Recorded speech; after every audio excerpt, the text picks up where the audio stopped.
Hi guys, welcome to Bini's kitchen. Guys, ഞാൻ ഇന്നിവിടെ റവ ഉപ്പുമാവ് ഉണ്ടാക്കാൻ പോവാണ്. ഇത് വെള്ള റവയാണ്, ഡബിൾ റോസ്റ്റഡ് ആണ്. എന്നാലും ഞാൻ ഒരു പ്രാവശ്യം ഇതൊന്ന് റോസ്റ്റ് ചെയ്യുക. ഒരു ഗ്ലാസ് റവയാണ് എടുക്കുന്നത്. ഇവിടെ ഞാൻ റവ റോസ്റ്റ് ചെയ്യുവാണ്. ഒത്തിരി അങ്ങ് റോസ്റ്റ് ചെയ്യേണ്ട ആവശ്യമില്ല, ഒന്ന് ചൂടാക്കിയാൽ മതി. നമ്മൾ ഇളക്കിക്കൊണ്ടിരിക്കണം, അല്ലെ അടിക്ക് പിടിക്കും. ഇവിടെ റവ ഉപ്പുമാവ് ഉണ്ടാക്കാൻ വേണ്ടി 2 സവാള, കരിയാപ്പില, കുറച്ച് ഇഞ്ചി, പച്ചമുളക്. ഇവിടെ എണ്ണ ഒഴിച്ചു 2 സ്പൂണ് കടുക് ഇട്ടു. കടുക് പൊട്ടുന്നു. അത് കഴിഞ്ഞ് ഞാൻ അതിനകത്ത് ഉള്ളി, ഇഞ്ചി, പച്ചമുളക്, ഒരു ഉണക്കമുളക് ഇട്ടിട്ടുണ്ട്. ഒത്തിരി നേരം വഴറ്റേണ്ട ആവശ്യമില്ല. അതിനകത്ത് ഞാൻ ഇച്ചിരി കായപ്പൊടി ആഡ് ചെയ്യുന്നുണ്ട്. കായപ്പൊടി ചേർക്കുമ്പോൾ ഒരു നല്ല ടേസ്റ്റാണ് വരുന്നത്. ഞാൻ ഇത് എളുപ്പത്തിന് ഉണ്ടാക്കുവാണ്. അതിനകത്ത് നിങ്ങൾക്ക് വെജിറ്റബിൾസ് ഒക്കെ ഇടാമേ. ഇതിനകത്ത് ഞാൻ കുറച്ച് ഉപ്പ് ആഡ് ചെയ്തിട്ടുണ്ട്.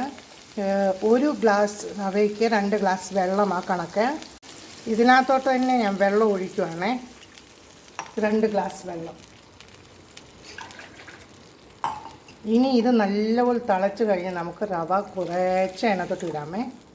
ഇനി ഞാൻ അതിനകത്ത് 1 സ്പൂണ് നെയ്യ് ചേർക്കുന്നുണ്ട് ഈ വെള്ളത്തിൽ തന്നെ. ഇതിനകത്തോട്ട് തന്നെ 1 സ്പൂണ് നെയ്യ് ആഡ് ചെയ്യുന്നുണ്ട്. അപ്പോൾ നല്ല ഫ്ലേവർ കിട്ടും, നല്ല ടേസ്റ്റും ആയിരിക്കും. ഒത്തിരി പേർക്ക് റവ കഴിക്കാൻ റവ ഉപ്പുമാവൊന്നും ഇഷ്ടമല്ല. പക്ഷേ ഈ രീതിയിൽ നിങ്ങൾ ഉണ്ടാക്കാമെങ്കിൽ എല്ലാവരും കഴിച്ചോളൂ.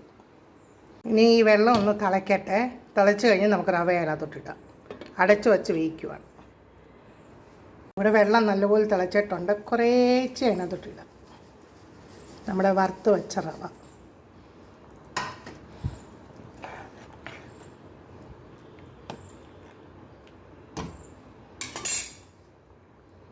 കുറേശ്ശെ ഇട്ട് കൊടുക്കാവേ. ഒന്നിച്ചിട്ട് കൊടുത്താൽ കുഴഞ്ഞിരിക്കും. ഇനി ഇത് ലോ ഫ്ലെയിമിൽ വേഗട്ടെ. അടച്ചു വച്ച് വേവിക്കാം. അങ്ങനെ നമ്മുടെ ഉപ്പുമാവ് റെഡി ആയിട്ടുണ്ട്. നോക്കൂ, ഒട്ടും കുഴഞ്ഞിട്ടില്ല, സൂപ്പറായിട്ട് വന്നിട്ടുണ്ട്.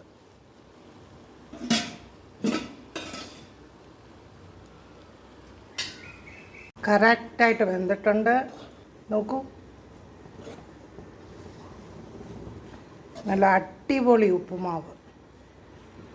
കഴിക്കാത്തവര് കഴിക്കും. നിങ്ങൾ ഇതേ മെത്തേഡിലൊന്ന് ട്രൈ ചെയ്യണേ.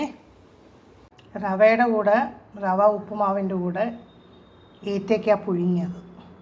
നിങ്ങൾക്കിതിൻ്റെ കൂടെ പഞ്ചസാരയുടെ കൂടെ ഒക്കെ കഴിക്കാം, ചട്നിയുടെ കൂടെ കഴിക്കാം, സാമ്പാറിൻ്റെ കൂടെ കഴിക്കാം,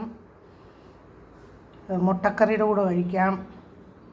ഞാനിന്നിവിടെ ഏത്തയ്ക്ക പുഴുങ്ങിയതാണ് കഴിക്കുന്നത്.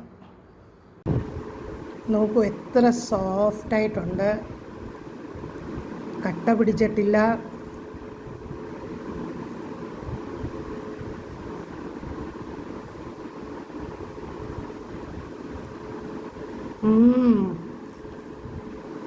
സൂപ്പർ, അടിപൊളി റവയും ഏത്തയ്ക്ക പുഴുങ്ങിയതും. Thanks for watching my video. Please like, share and subscribe my channel. Thank you.